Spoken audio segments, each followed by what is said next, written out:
पुणे कृषी उत्पन्न बाजार समितीत टोमॅटो चांगलाच भाव खातोय।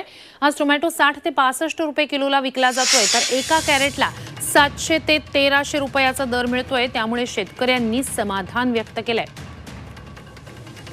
तर या शेतकऱ्यांसोबत बातचीत केलेली आमचे प्रतिनिधी सागर आव्हाड यांनी।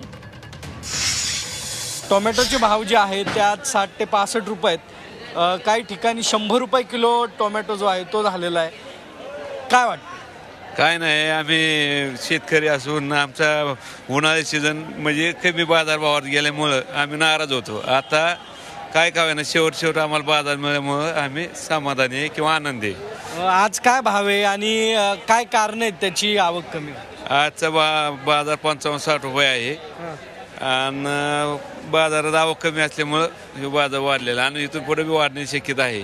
कितीपर्यंत जाईल काय तर सांगता येत नाही, कारण जे पहिलं चालू माल होतं ते उन्हाळ्यामुळं ओढून आलेलं आहे। त्यामुळं राहणार माल आवक कमी आहे, त्यामुळे बाजार अनेक वाढण्याची शक्यता आहे।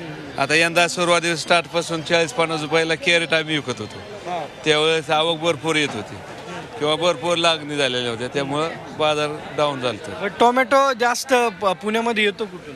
पुण्यामध्ये हे भागात नाही, बारामती खाली सगळे आपले पंचक्रोशीत येतो, जुन्नर आपल्या चाकण या भागात येतो। काही खुशी काही गम आज मार्केटमध्ये पाहायला मिळत आहे। व्हिडिओ नितीन सांडबोरसह सागर आव्हाड, जी24 तास। तर फक्त टोमॅटोच नाही, सर्वच भाज्यांचे भाव गगनाला भिडलेले आहेत। अगदी पालेभाज्यांचे भाव सुद्धा चांगलेच वाढलेले आहेत। विकासाचा ध्यास म्हणजे